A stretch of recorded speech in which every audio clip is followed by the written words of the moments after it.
After languishing in a Pakistani jail for over 6 years, an Indian national, Hamid Nehal Ansari, has been handed over to India. Now, Ansari crossed over into India through the Wagah border. Earlier this morning, Ansari left the Mardan jail in Pakistan to be brought to the Wagah border by road. The decision to release and deport Ansari was announced by Pakistan on Monday. Earlier, New Delhi had issued a note verbal to the Pakistani High Commission in India, reminding Pakistan to release the other Indian prisoners who have completed their jail sentences. Now, 33-year-old Hamid Nehal Ansari had been under the custody of Pakistan since the year 2012. He was arrested by the Pakistani authorities after he allegedly entered the country illegally through Afghanistan. Ansari allegedly went to Pakistan to meet a girl he had befriended online. In 2015, a military court in Pakistan sentenced Ansari to 3 years in prison. The court found Ansari guilty of possessing a fake Pakistani identification. Ansari's lawyer claimed that he was repeatedly attacked by his fellow prisoners over the last few months. Ansari's jail term ended on the 15th of December.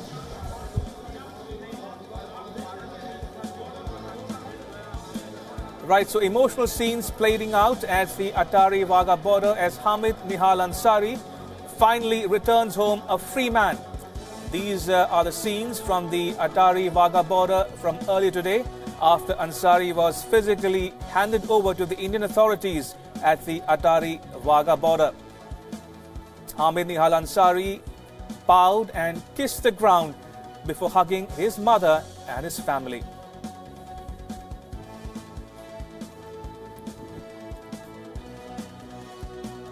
Right, so we'll try to get you a guest perspective on this story. Jas Uppal, a British lawyer and human rights activist, will be joining us soon. But in the moment, let's go over the photograph from earlier today when Hamid Nehal Ansari finally returned home a free man.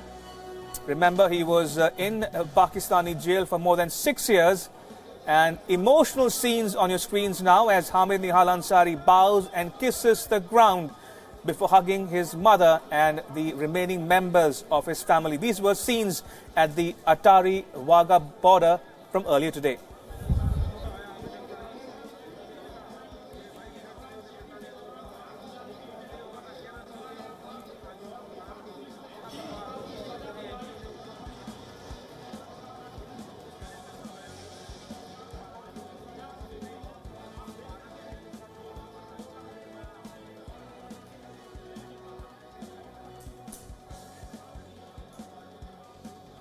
Right, so as we watch these very emotional and poignant scenes playing out before our very own eyes, Hamid Nehal Ansari hugging his mother and his family and bowing and kissing the ground after he was handed over to the Indian authorities at the Wagah border earlier this afternoon. Remember, Ansari spent more than 6 years in a Pakistani jail, and Pakistan announced its decision to repatriate him yesterday, and this morning he was taken from the Mardan jail in Pakistan by road all the way to Wagah and then physically handed over to the Indian authorities at Attari.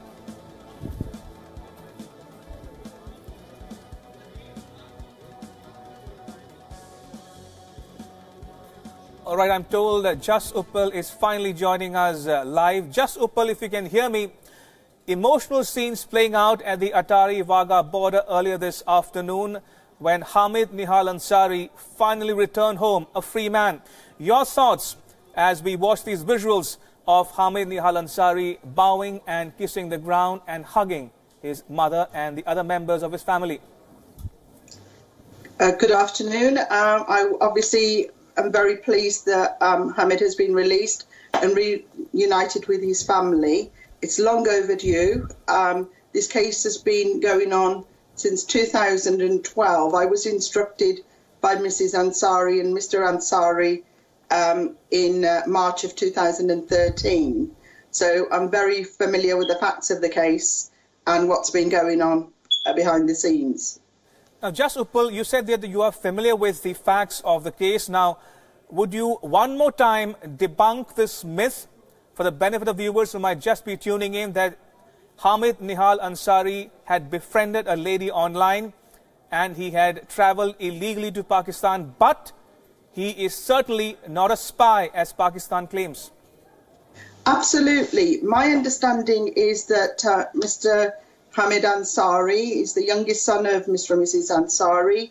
He's a trained engineer, and he decided that he wanted a change of career, and that he was in touch with a number of friends in Pakistan, and he befriended a young lady who claimed to be a doctor as well. There was a doctor there somewhere he had befriended, and they encouraged him to come over to Pakistan. He knew it was going to be difficult to get a visa directly to Pakistan, and the lady had informed him that she was going to be married off to an elderly gentleman.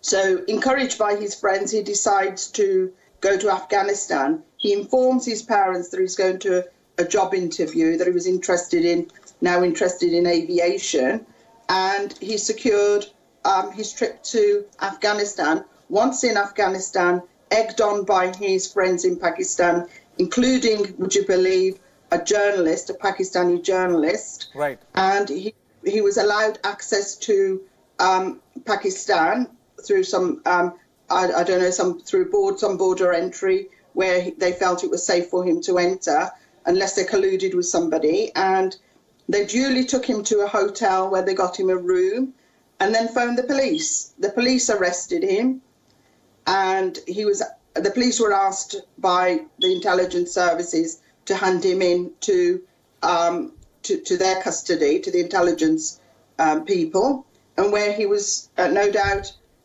questioned, scrutinised and tortured, and they denied he was there for a couple of years, that he was in the custody of Pakistan.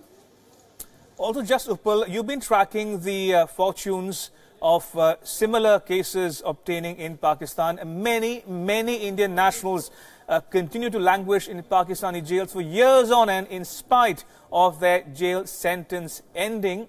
Now, what might this particular case influence, or how might it impact on the other cases which are still pending in Pakistan? If I may correct you, I haven't just merely been tracking. I've actually been active, including in this case.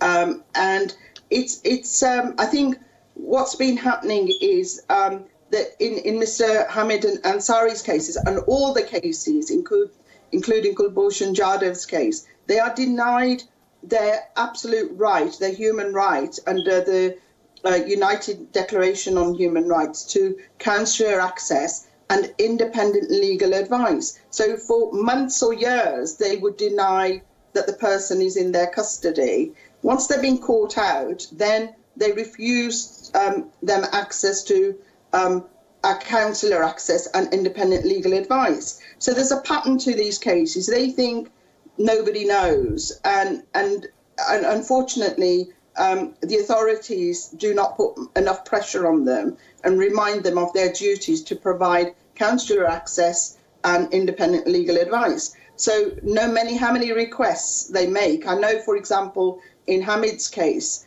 the Indian government or the Indian authorities made numerous requests which were totally ignored. 96 at last count. Absolutely. So Pakistan authorities feel that they can ignore, the international laws, regulations and conventions. Indeed. So it shouldn't be like that. There should be absolute disclosure. For example, if India, I'm aware of that children or people with vulnerable people with mental health problems, they cross over to India. They treat them with respect, and then they make sure that they are returned to, their families, to their country, even though sometimes they don't want to go back. But that's besides the point. The point is, Pakistan authorities have to learn to teach, to respect other people, regardless of where they're from. They demand the same sort of respect and treatment when it comes to them, but it should work both ways. You know, it's part of humanity, human rights, etc. Indeed, as Just Uppal says, Pakistan must learn to respect international humanitarian law, and this might be one of the learnings from the Hamid Nehal Ansari case. On that note, Just Uppal in London, thank you for joining us on WION World is One. Appreciate it.